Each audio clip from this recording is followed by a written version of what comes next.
Ito, sobrang trending sa TikTok, guys. Isa-summarize ko na lang sa inyo. Gaano daw kahalimaw magmahal yung boyfriend niya. 3 beses niya raw itong binasted noon nung bata-bata pa siya. After 10 years, sinagot niya na. At nakipag-live-in siya after 10 freaking years! Ah! Oh shit! Oh shit! Bakit 10 years yung kailangan bago mo ma-realize na yung lalaking yun pala ang mahal mo? There's something wrong. Bruh. Here's the translation of this. Nung panahong maganda ako, nung high value ako, nung panahong wala pa akong anak, ha? At ang daming pumapantasya sa akin na bad boy, na enjoy ko lahat ng mga emotions, yung bad boy, yung benefit ng 30-year-old na may pera, ini-enjoy ko lahat yun. Yung travel, punta dito, punta doon, kain sa mamahaling restaurant, ini-enjoy ko lahat yun. Ikaw na average guy na patay sa akin, hindi kita pinapansin. And now, nasa 30s na ako, may anak, walang may gumugusto sa aking high value na lalaki na mayaman, nakikita na kita ngayon. Ganon. Ayun, nakikita na kita, boy. Ganun mo pala ako kakamahal talaga. Okay? Okay. Yun ang translation nito. The question is, bakit kailangan umabot ng 10 years bago mo ma-realize yung taong lalaking mahal mo? Bruh. May mali, di ba? May mali eh. Ngayon, sa mga single mother dyan, wala namang masama kung umibig kayo ng average guy. Nang hindi naman talaga sobrang daming pera o mayaman. Walang problema dun. The problem is, bakit na-appreciate nyo lang itong mga ganitong lalaki kung kailang expired na? Okay?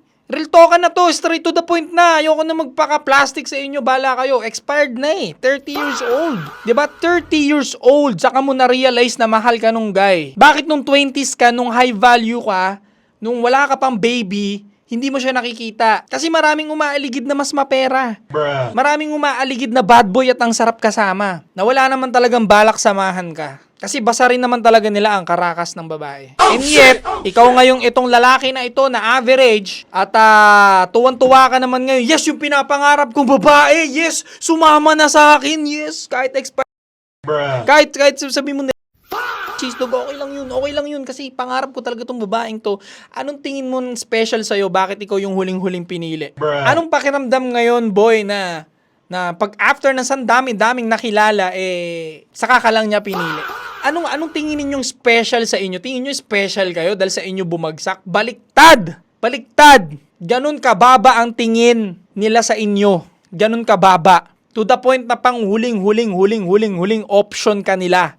Pang survival ka na nga lang yata nila eh. Kasi wala naman silang kinikita masyado. Kailangan pa nila magbantay ng bata. Maliit lang sahod nila. Wala naman silang skills. Hindi lahat but mostly. Okay? So, nandiyan ka, may trabaho ka matino, sumasahod ka ng minimum kahit papano, makakatulong ka. Napag-aaral mo pa yung anak nila. I don't think na mahal ka talaga nila. Kasi kung in the first place, mahal ka nila, ikaw dapat unang pinili nila. Oh, shit! Nung bata-bata sila.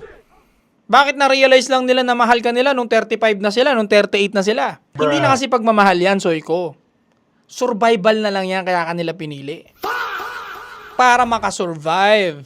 Napakalamig ng mundo, Soyko, sinasabi ko sa inyo. Napakalamig ng mundo. Be wise. Ingatan nyo lagi yung pera nyo. Stay cold. First thing first, yeah, fuck the chauffeur.